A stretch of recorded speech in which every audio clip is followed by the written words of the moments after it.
All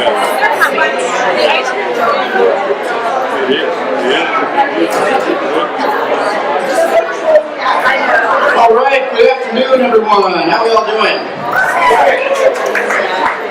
So I got 3 quick questions for you. Are you having fun? Number 1. So we definitely want this to be 3 days of fun for you.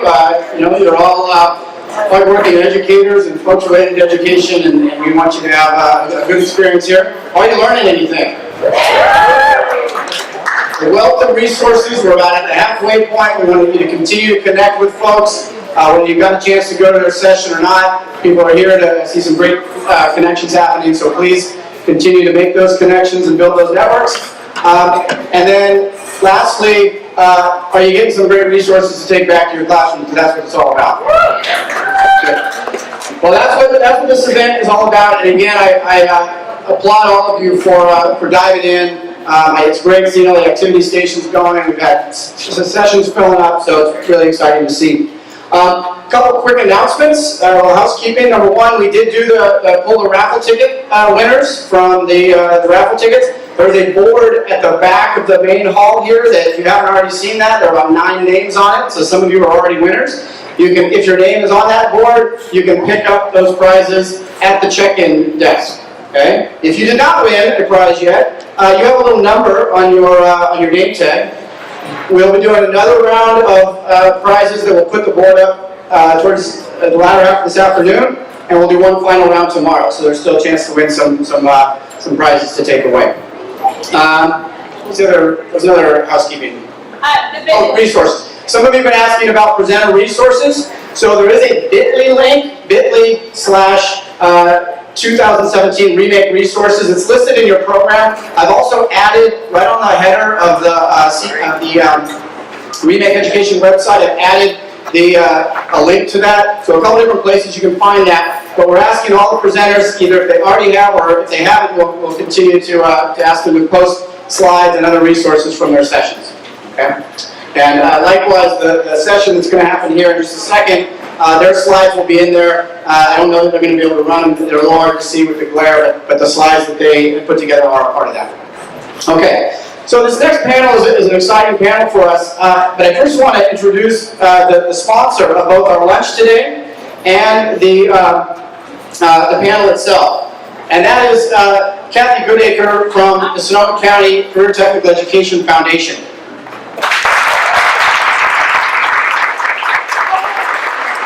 So I had the great fortune in 2012 being part of a group that had this idea. We actually had a great community member, Tony Crabb, that approached us about starting a local foundation to really promote and support career technical education, including maker education in Sonoma County. And that idea has taken hold, and we have incredible partners. But under the leadership of Kathy Goodacre, now in the last 4 years of that time, I think it's been, this foundation has given over $1.75 million to local schools.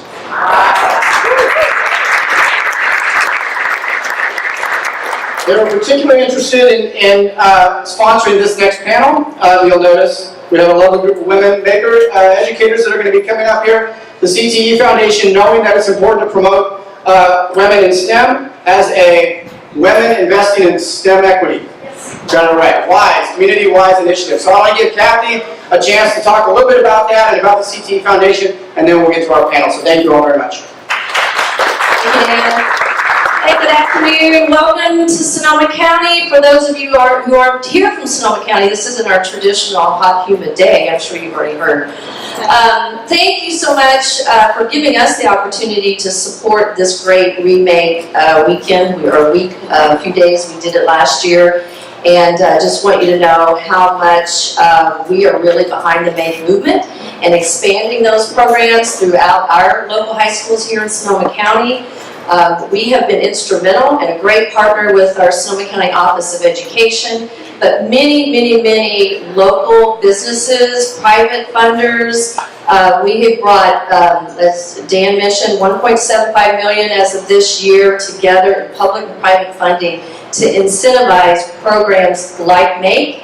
engineering, design, manufacturing, and various others that align with our local economic workforce needs here in Sonoma County. And I have to tell you, the one that excites people the most and that we do most of our tours with have make elements to them. They're not all called make, but they have some aspect of that. So just to come into those classrooms and see these kids, you know, many of you are already teaching that, you're experiencing it. Congratulations to those of you who are here to look at how to bring more make into your education. It is super inspiring, and I can tell you the donors that leave those can hardly say no to us. One of the things that we have found over the course of our funding these programs, we have model elements that we really ask the schools, the teachers to apply within the class that helps the students get the appropriate learning and engagement out of the programs. We have funded and supported, as we go into this coming school year, to be over 96 CTE-related sections, 27% girls. So we knew this coming into it from the beginning. I think we all know that we have an issue or concern around girls, young girls pursuing education, and young women not only pursuing but staying in the careers around these STEM fields, even though it is a huge driving force for our nation and our world economy. So I really congratulate this panel, and when Dan asked me what portion do you want to sponsor this year, this was the one. Our Community-Wise initiative, again, Women Investing in STEM Equity, is really about bringing together, first of all, you have a steering committee made up of various female-type engineering and science career or educators who are really looking at this issue from the point of how do we, first of all, bring people together, companies who sponsor it, young women in school as well as in their careers who want to invest, make an investment, and then be part of the decision-making team. We call them change makers. So we'll come together and we'll look at what are some of the most powerful, impactful programs that we can bring to Sonoma County to create this change, to incentivize more of our young girls to get into these programs and then follow them throughout their career. So I congratulate this panel today. I'm really looking forward to hearing from you. I really enjoyed the breakout session on the All Girls Make, and Amber, our program director, is here with me, and we're already starting to think about what we can do here in Sonoma County. For those of you in Sonoma County, just know that we'll be looking to find really great ideas. So like us on our Facebook, go to our website, stay in touch with us, so as we roll that out, probably next spring, you'll be the first in line. Anyway, thank you again. I hope you enjoy the rest of the program.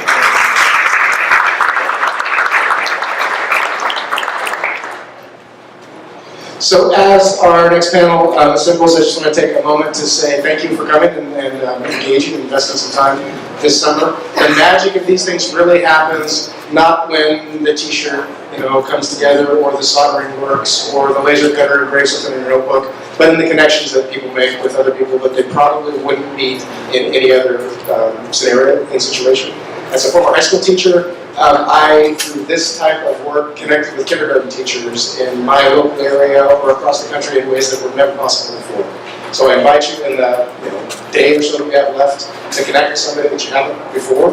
These people up here are amazing people, and will be great resources for you from here on out, either social media or in person, since they're here. Then more on them individually, but I want to take a moment to introduce Betsy, Corcoran, who is the CEO, co-founder of EdSurge. If you don't know EdSurge, you need to subscribe to a weekly online journal, the best in educational technology, just education in general. The last few years, they've done great stuff with maker spaces, practical information. I look for the school tools, but so cool tools that they put out like the top 10 at the end of the year. Learn something new all the time. First met Betsy maybe 5 years ago at Maker Fair, when Maker Fairs were a little bit less crazy than they are now. Love her with all my heart. Thank you very much for being here. And enjoy the panel, guys. Thank you. So thank you very, very much. As Casey said, my name is Betsy Corcoran. I run EdSurge, and please do subscribe. It costs you exactly $0 to subscribe. We have 3 newsletters. One's aimed at educators, one's aimed at entrepreneurs, and one is aimed at higher ed. And you can subscribe to all 3, pressing 1. Really excited about this panel today, and we're going to do 2 things. First off, of all the people on this panel, we have more than over 20 years of experience in making, building, many more years of experience in working with kids. And so they are treasure troves of ideas, hints, tips, and secrets. And I want to make sure that you all have a chance to learn exactly what you need to know from these folks. So here's what I propose to do for the panel. I'm going to introduce each of our speakers. They're going to tell you a little bit about what they're doing right now, about their environment, about how many kids they're serving, something that really inspires them about what they're doing. Then we're going to pause for one moment, and we're going to do a little exercise where I'm going to come back to you guys and say, all right, what do you need to know from these people? Okay? So this is going to be your moment, and what I'd love to do at that moment is popcorn style, have you guys shout out some questions that you want to make sure we have a chance to get to. We have these 3 lovely whiteboards up here. I'm going to perform a little bit of ninja magic, take down your questions, group them up, and then that is how we're going to drive this conversation forward. We're doing this because we know that you have a lot of experience yourself. Some of these folks you've heard or are going to hear throughout the course of the day, and I don't like to waste people's time. So I want you to get exactly what you need out of this conversation. So consider yourself on notice, because I'm going to come back to you in about 10 minutes and say, great, give me some questions, okay? So with that, we're going to start way off here on the side. Maureen Frew is with the Avonworth School District in Pittsburgh. You've been at this for 5 years. Maureen, tell us a little bit about your environment and what inspires you. Okay, so I had the best job in the world. I work as a primary center K-3, K-2, 3 days a week, and 2 days a week I work at the Pittsburgh Children's Museum. So I learn from their makers, bring everything that they do, bring it back to our district, and we can work back and forth. I had previously taught kindergarten for 18 years, so I'm a survivor out there, so you know it can be happening. We have about 450 kids in our building. I service them all, plus 2 days a week after school making classes, and a 1 day a week after school all girls making class, where they make items, they sell them to our district, and then they give all the profits back to a local nonprofit agency. Why I do this is some days I want to pound my head and I'm not really quite sure how I do it. But my Friday night think back stories, I had a little guy in the classroom about 3 years ago, and school was hard for him. Didn't like it, he didn't want to be there. He didn't care that the letter A said A, or he could use the sight word the. He just wanted to be outside. And so I had all these little tools, and he would gravitate towards them and play with them, and he could do anything everybody else couldn't do. And our bathroom door never shut. And it bothered him that people would use the bathroom and not shut the door. He was highly offended by it. And I said, well, you know what, Ed, you got to fix it. I don't know what to do. So he tried dollar bills. You had to slide a dollar bill under when you went you were in the bathroom, so people knew you were in the bathroom. And then when you came out, the dollar bill. Well, you know that system with 5-year-olds didn't work well because they all took the dollar bills. And then he tried rubber bands, and he never got discouraged by it. But yet with schoolwork, he would. So he had some LEDs, he had some batteries, and he had magnets. And this little guy connected our door up that when it shut, a red light came on, and when it opened, a green light came on. And people knew when to use that bathroom. So that's why I do what I do.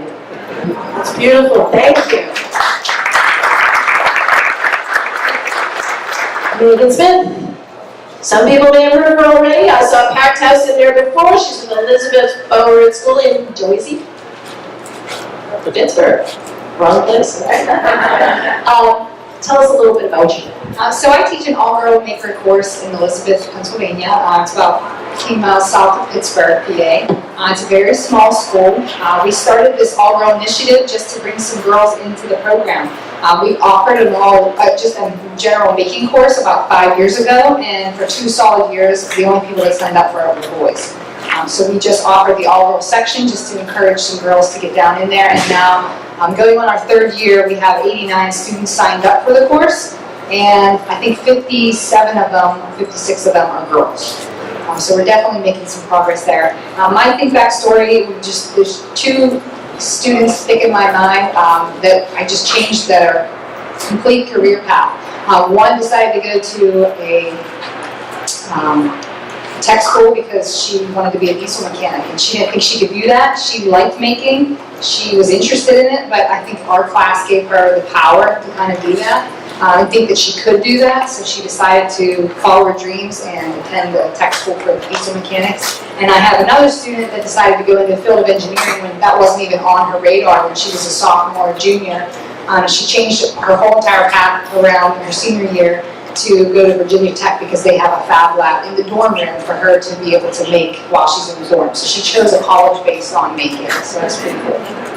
That's fabulous. Thank you very much. You know, we talk about the influence that teachers have, and it is incredibly powerful. I remember when I was a senior in high school, I had taken 2 years of physics, including AP Physics, and I loved physics. And the recommendation my physics teacher wrote for me said, Betsy likes physics so much that sometimes I tease her about going into science.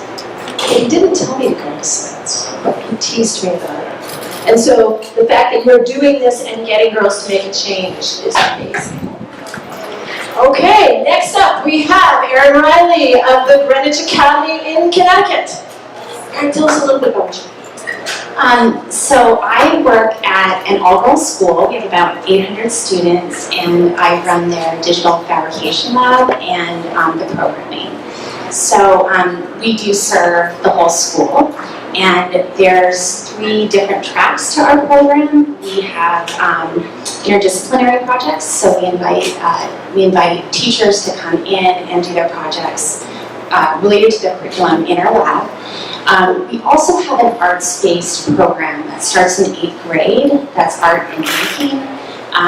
And then we have engineering and design classes that we offer in the high school. So that's an overview of our program. And my inspirational story is actually pretty similar to Megan's. I'm always so struck when there are students in the classroom who are really struggling with concepts or struggling through handling the challenges that come up in making. And I've had many instances where students have come back after taking courses or doing making in our lab and hear about how they've overcome many of these obstacles. And I'm thinking of a student in particular who took our engineering and design class, and she really, really, really struggled. And come to find out later, she reached back out to myself and the person I co-teach with. She went on to engineering school, and she's in her 2nd year, and she loves it. So it's just great to remember that when you have students in your space who may not seem like they're getting it, you're planting seeds that may grow into something really wonderful. Great, thank you so much. Struggle is okay, right? We actually learn through struggle. One of the great elements of makers is you keep going at it again and again and again, and that is okay. Katie Barthelow is with the Maker Corp, part of Maker Education. Katie, tell us a little bit about what Maker Corp is doing and then what you see in some of these kids. Sure. Hi, everybody. Thank you for being here. So I work at Maker Ed, and I run our Maker Core program, and we partner with about 50 mainly out-of-school spaces over the course of the spring and the summer in 25 states and countries. We've expanded international, which is super exciting. And throughout the spring, we work with the leadership of the organizations to think through how to incorporate more making into their summer programming, and then help them hire summer interns to actually deliver that service. And then throughout the summer, we'll work with those interns to kind of give them additional support. And a lot of organizations use it to try out new things that they might then implement in the fall. It's kind of a testing period for a lot of people. My why I do this, my kind of aha moment, I know we all have them, happened actually several years ago. I was in Panama, I lived in Panama for a while, and I went to this community to do a digital storytelling workshop. And I should preface this with something that we really love to say at Maker Ed and believe in is that making at its best is student-driven, not just student-centered. So I was doing this storytelling workshop, right, and there was this community that's living in old army barracks and was working with kids from 6 to 16. about trying to do digital storytelling, and they were not having it. Like, they didn't want to do it, they didn't want to tell their story. One kid was just totally absent, one was super hyper, very disruptive. So finally I turned it on them and said, well, what do you want to do? And they ended up making a short film. They made a movie about a soccer player and a baseball player who fall in love and get married, and they both have games the day, so they get married on the soccer field. And I'm thinking particularly about Samuel, who was just, I mean, you couldn't get him to stay in one place or to listen to anything. And he decided he wanted to be the protagonist and ran home when we took a break to get a special outfit for the wedding scene. And Marcos, who was super quiet, didn't want to answer any questions, didn't really want to participate, and he wanted to be the cameraman. And so he partnered with a colleague of mine and learned how to use the camera and shot the entire film. And I think it's that I always think about that students know how they can engage with new concepts, and if we give them the space to trust that they'll do that, it's just incredible. Thank you. It's also so incredibly important we're doing this now. So I've been a reporter on technology for more than 25 years. And in the early days of my reporting, we wrote about artificial intelligence and how it was going to change the world. And it didn't. And then about 10 years later, we wrote about it again, and we said, oh my God, it's going to change the world. And it didn't really. And so once again, when you read the headlines of the technical press, you will see a lot about artificial intelligence. And this time I think it may. This time it may, because there's so much data about everything we do, about everything that's going on in our world. And so what will that mean for the jobs of the future? What will that mean for our kids? It means they will have to be creative. It means they will have to be thinking of, how do I create a play? How do I become that filmer?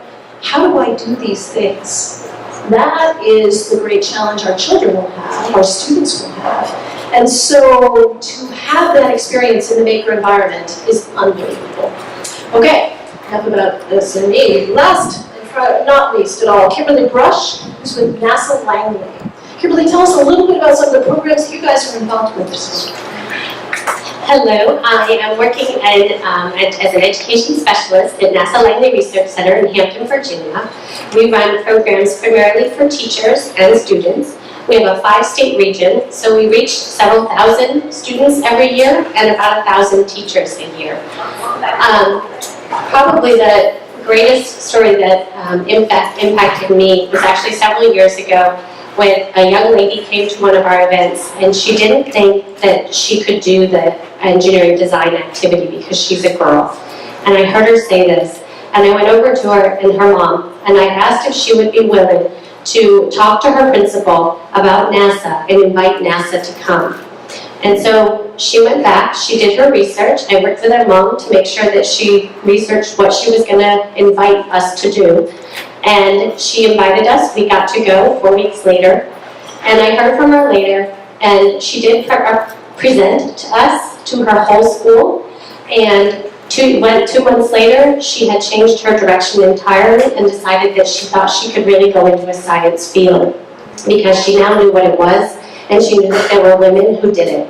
So that's one of the stories that I carry with me everywhere I go, that we can make a difference in those little ways. And so often, those missed opportunities, because we happened to hear this conversation, overhear a conversation, we were able to impact a child, but also hit 900 kids in that one day because that child invited us. Excellent, thank you. So these people are running centers. They're pulling girls into the activities. They are doing amazing things. In some cases, there are programs that go all over the country. In some places, there are programs like NASA from the federal government. I've already got a pack of questions. I want to know how much some of these things cost. I want to know if I'm a school, can I get into some of these things? But I bet you guys have better questions. So Casey, I'm going to need your help, and with the help of one other person with a maker shirt, I'm going to give these, we're going to give Casey and Rick, our friend here, microphones, okay? And again, what I want to do is popcorn style. I want to hear the questions that you guys are thinking about, and we're going to put these up on the board, and then we're going to have a deep question session, okay? So here we go. Please don't be shy. Okay. Right back here. Okay, as a 5th grade teacher, I'm wondering, I don't see as much of the disparity between the boys and girls at my grade level, where the girls are still willing to really get out there and try things. And I'm wondering, what can I do as a 5th grade teacher to make sure to encourage or wake something up so that they don't down the line shut down in those areas? Great. Okay. How not to shut down girls. Next. So I'm interested in how we take the technological footprint and adapt it. We know that FIRST works very, very well, but there's in most areas a real gender split in programs like FIRST, and the wheeled robotics thing is I think gender skewed. That's my personal opinion. How do we do relational learning with data sets, with technology, with code that subscribe in a more gender neutral way? Okay.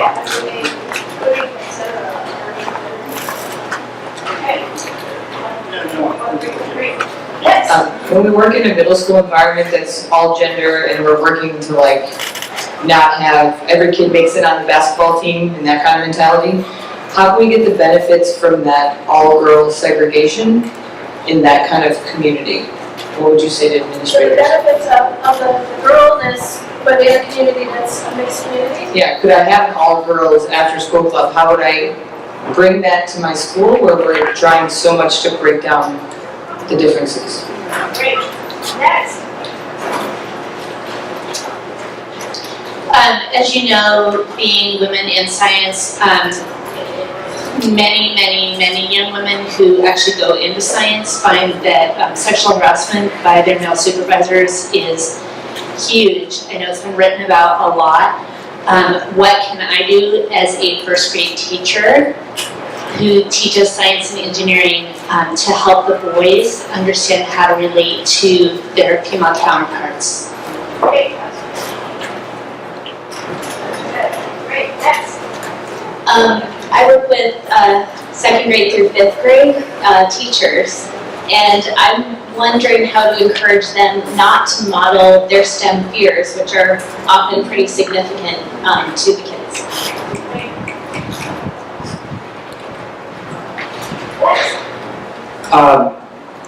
How do we make an all-girls class? I mean, how would I do that? Do I just talk to my superintendent? I mean, any advice for that? It seems, well, no, we haven't done anything like that in our district.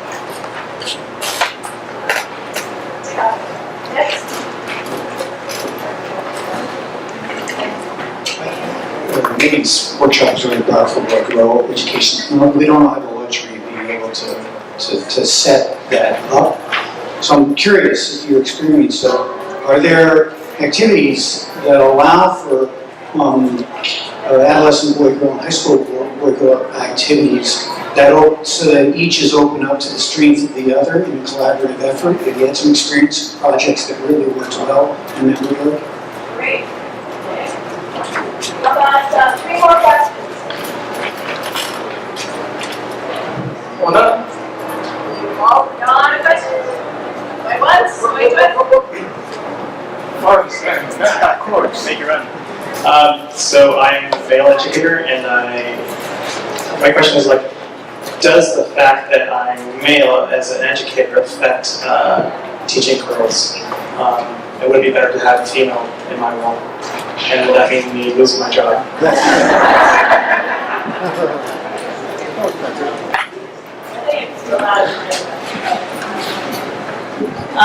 This dovetails with his question quite well, but what sort of mentorship models do you have, or are there ideas for how do we work with mentors in addition to teachers and parents in helping change our messages? Okay. One last one. What support, if any, have you received or would you like to have received from your district to help make this a movement that is equitable across the entire district as opposed to just a grassroots school movement? Great. Okay, terrific. Very good. You guys succeeded. Excellent job. So we have a pretty interesting set of questions here, and I'm going to kind of munch some of these together. I think one of the first questions I'd like to start with is, how do we not shut down the girls? Okay, so we read this in a couple of different ways, and I would love to hear from any of our panelists. What's your experience, and how do we not shut down the girls, particularly when they're young and they're not feeling like they need to be shut down? And is there an experience that you can share? Are there some things that you've done? How do we not shut down the young girls? Let's start there. So I love how you phrased it too, that in that 5th grade classroom, they aren't yet aware that they should be behaving in a particular way. And I think that that's the perfect opportunity to give them some real responsibility and leadership within the rest of the class, so that they are comfortable and familiar with engaging with their male counterparts, or really anybody in the classroom, as an expert, as a leader, as someone who's been tasked with a real responsibility. I think that that can help instill the mindset beyond just, I'm 10 years old and I know I can do this, to I know I can teach this as well, and that hopefully carries over in a way that other things haven't.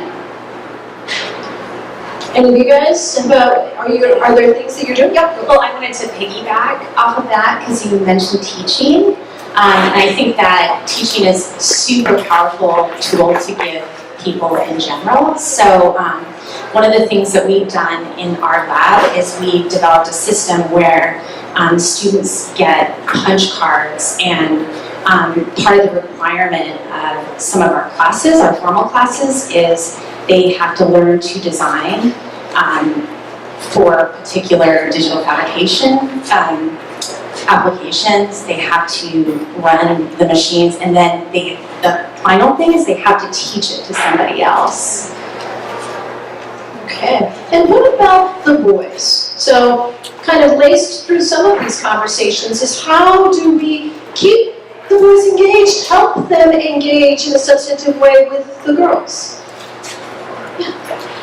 One of my dissertation research was women in engineering, and looking at some of the parallels with the males. A lot of the roles girls grow into are more recording, secretarial kind of things when they're engaged with the boys. One of the ways that we can kind of prevent that, or at least make the kids aware of that, is making sure that the kids all have roles, so that if you are rotating roles, for example, for us, we have a scientist, an engineer, a technologist, and a communications person at all times on our teams with kids.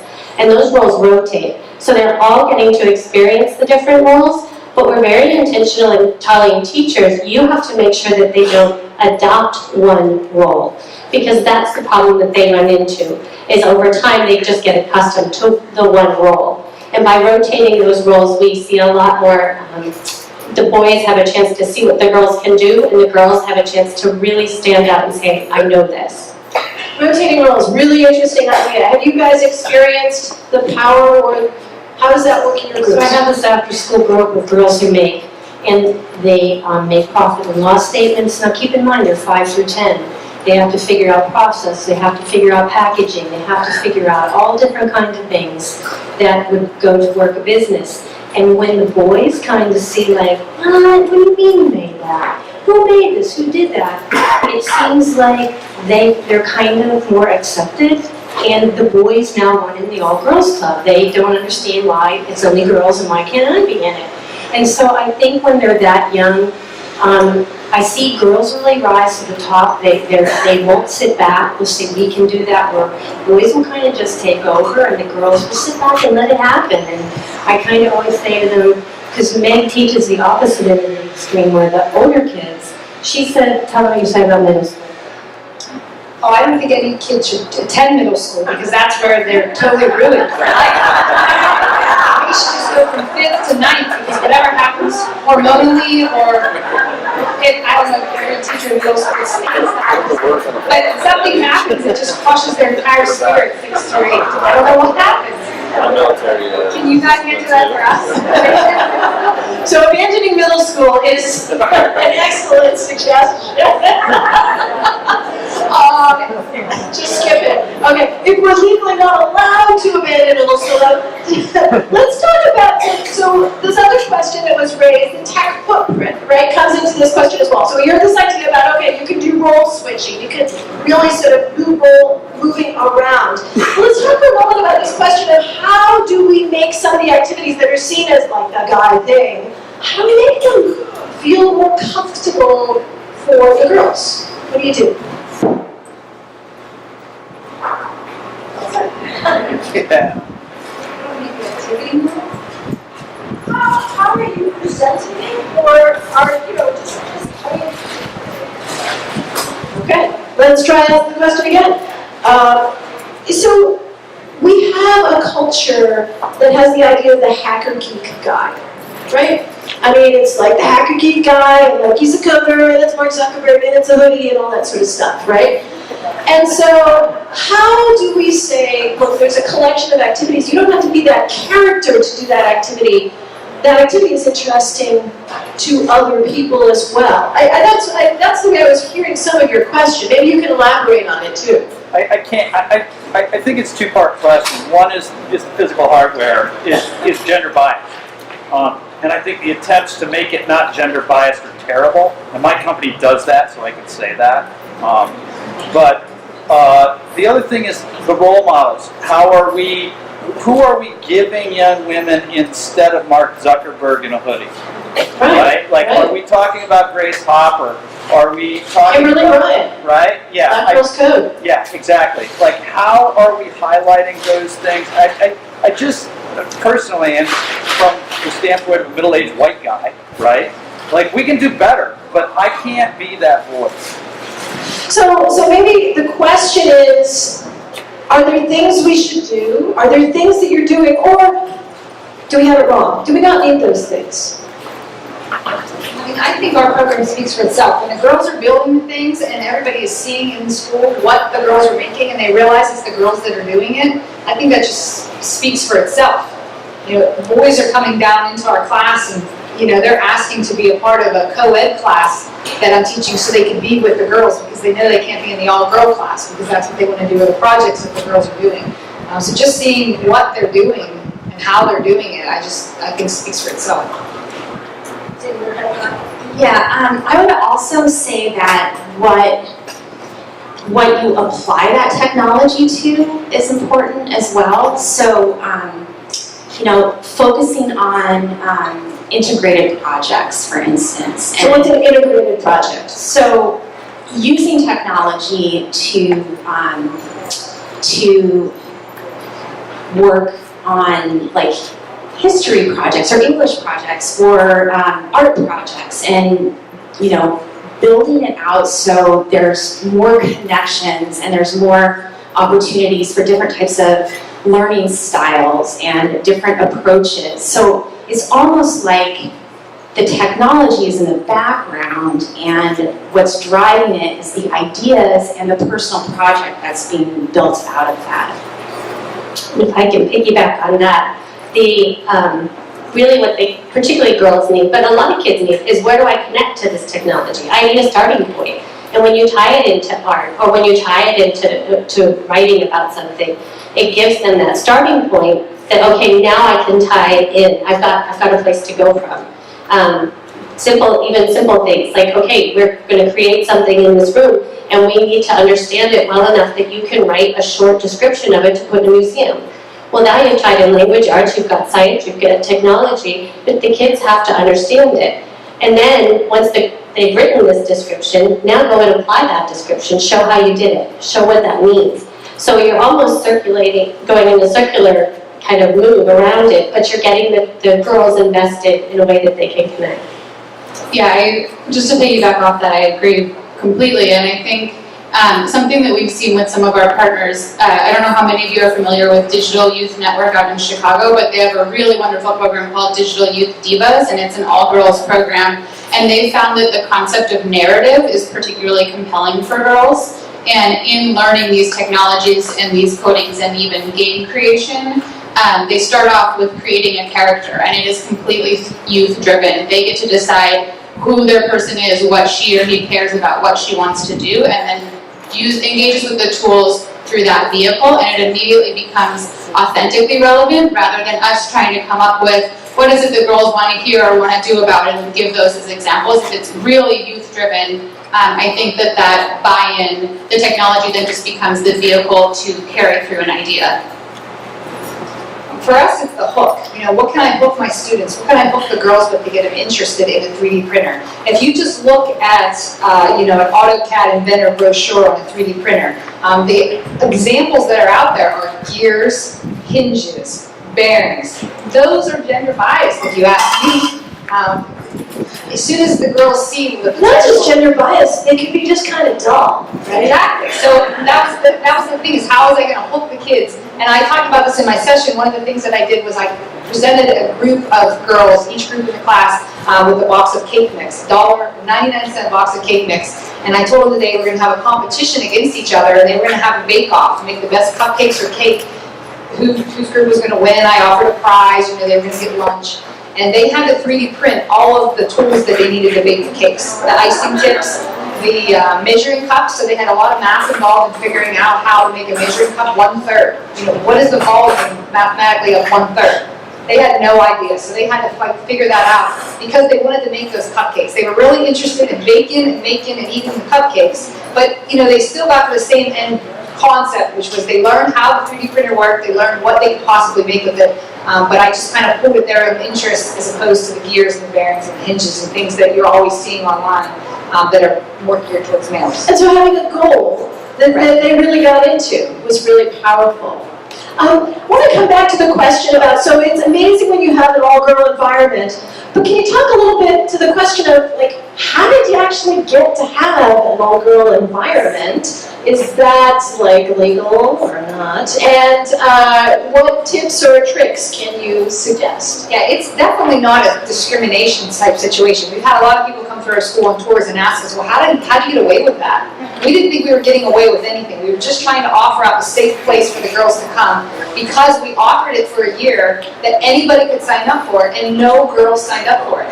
Then the second year came around, the scheduling came out, all 100% of the Maker kids were boys. So they said, can we try just to do an all-girl class? Will you try just to offer all girls? So I went back through some students I already had, and I recruited them. I asked, hey, we're in the art room, and I saw you made this. I think you might be interested. You want to try it? So the first year, I recruited 15 kids, and what those 15 kids produced that first year is what escalated the program into 2 girl courses, and next year into 3. Maureen? I can't keep the little girls happy. I have to shut it off. I'm at 50 little girls and myself after school. And all 51 of us have very strong personalities. And so 2 little girls came to me one day and said, Mrs. Frew, we'd like to make a business. We'd like to sell things in school. And I said, okay. And I said, well, what do you want to sell? And they said, well, you never have that 3D printer on. Let's make stuff and sell it. And we'll donate the money to Target. So you have to understand I'm trying to teach them that Target should give us money, the whole bit. And so I said, well, what do you want to call your business? And they said, well, she's Julia, she's Amelia, and you're Maureen, let's just call it Jane. And so I met these 2 little girls in a stairwell, and this is what they wanted to do. One day a month, though, I have a woman speaker, an engineer, an architect. We had a Pittsburgh professional women's football player come. So I try to do everything. I had actually a brain scientist, and people are like, or we had a rocket scientist in our community, and they're like, you're lying, she's not a rocket scientist. I said, oh yes, she is. And so when they see, can you imagine going into a high school classroom? I never had anybody that would inspire me like that. If I went into her room and saw this woman, a great mom of 4 kids, and she just had it all together, you don't think I'd want to be in there every day? So I think you're all sitting here. Every woman in this room has the potential to just show these girls. So showing them, recruiting a couple of key starting partners. Everything needs to be seeded. I remember talking to the founders of Facebook, and they made the point that viral doesn't happen by accident. When Facebook started, they had a whole room of people who did nothing but friend people all day long. That's it. That was their job. And so seeding something is really important. Now, another point that someone made is, well, what about me? I'm the white guy. How do I fit in? How do I fit in? That was probably my favorite question. You, as a male, have such an opportunity to lift your female students up. Because if you believe in them, they're more likely to believe in themselves. Be cautious in that you want to make sure you bring in the female role models as regularly. Just have female role models regularly. Females, as all of us, we associate with people who look like us. So not just females, but people who have similar backgrounds, racially, ethnically, even socioeconomically. Bring people in. We just had a panel for college students who are from at-risk environments. And one of the panelists was talking about getting to NASA even though she had a child out of wedlock as a high school student. One of the girls sitting in the room had just found out she was pregnant and was terrified. The people were sobbing all through the room for the whole hour session because they were connecting with each other. But so much of the impact was also, in particularly that group, was the male professors who came with those students who believed in those girls and told those girls, no, you're not a writer, just a writer. You know how to do this. And they lifted them up and believed in them, and the girls believed in themselves.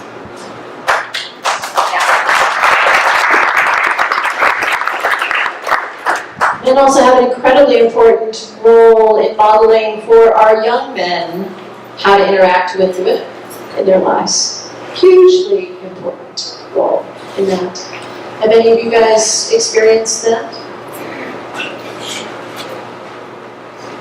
Oh, okay, good question. So in our lab, we have an absolutely wonderful teacher who's an older gentleman, and his class is incredibly popular with the girls. He builds synthesizers with them. He builds little analog synthesizers, and they make this keyboard, and it's just a wonderful project. But he's exactly what you described. He's very gentle. He really believes in the girls, and he is all in girl power. So I totally agree with that.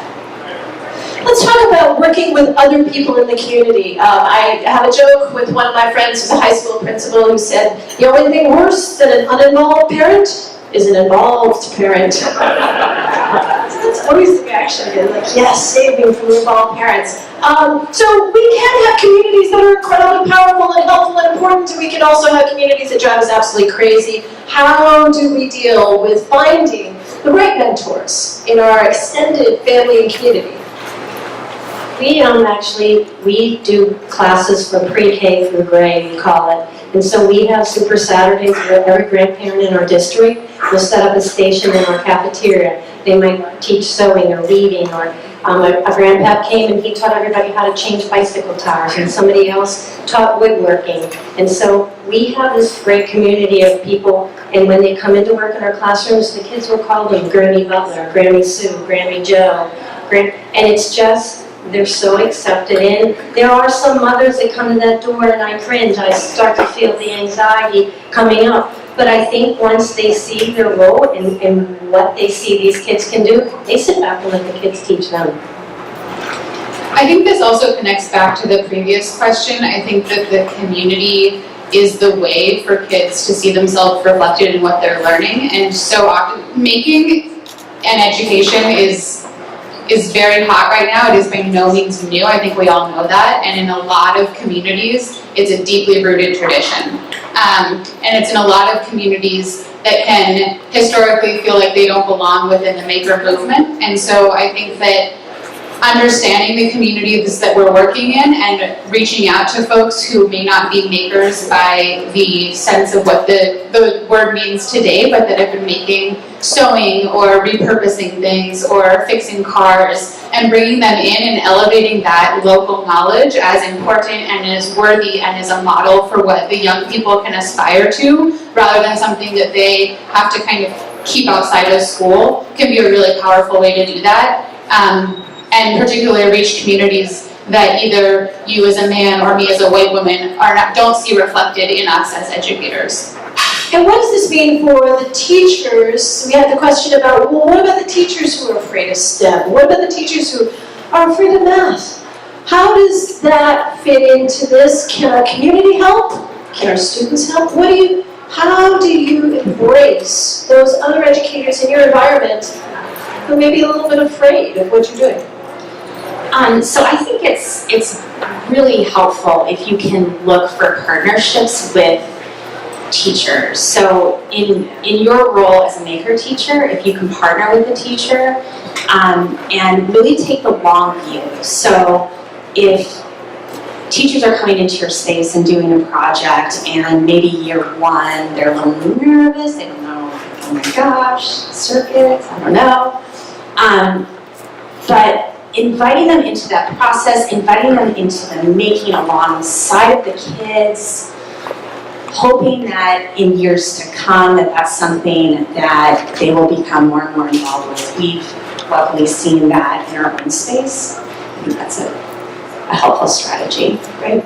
Yes, definitely. And I know, again, identify, be upfront, own it.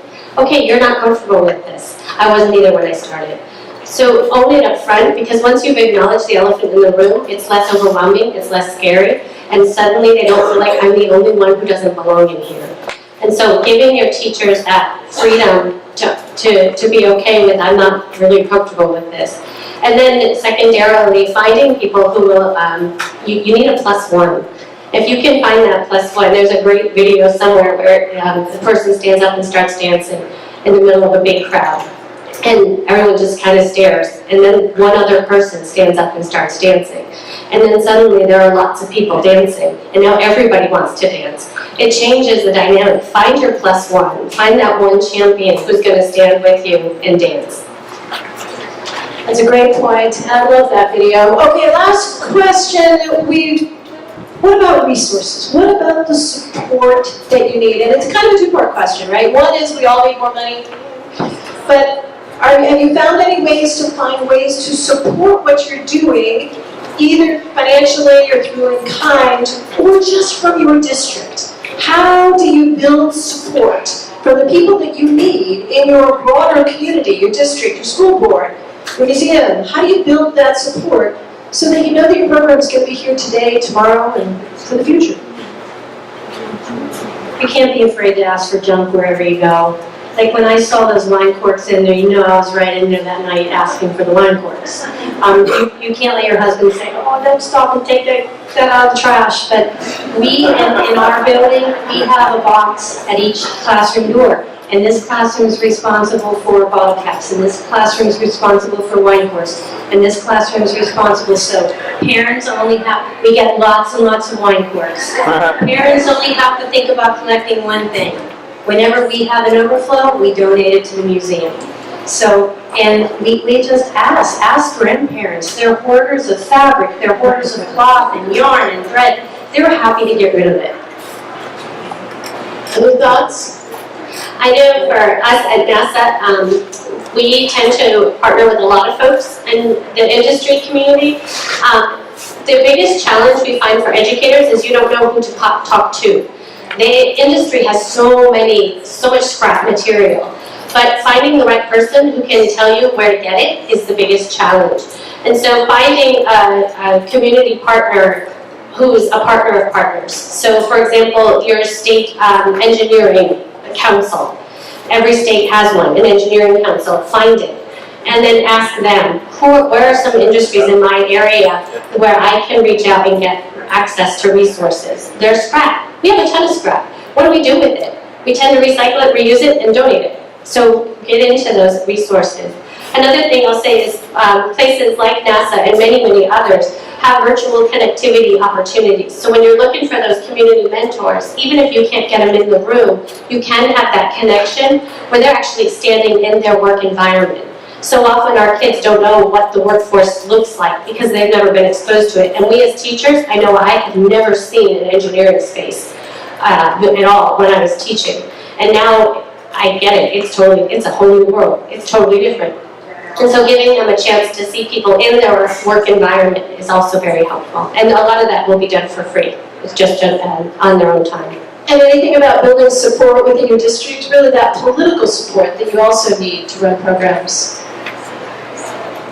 I think the best way to build support for your program is just to do it, honestly. Because by running a program and you're generating student excitement, it tends to amplify, and the parents and the administration and everybody wants to be on board, and that builds support.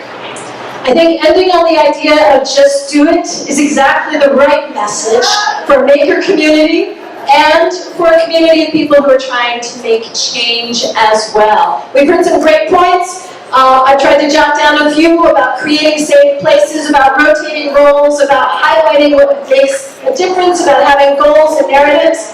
Please join me in thanking this fabulous panel.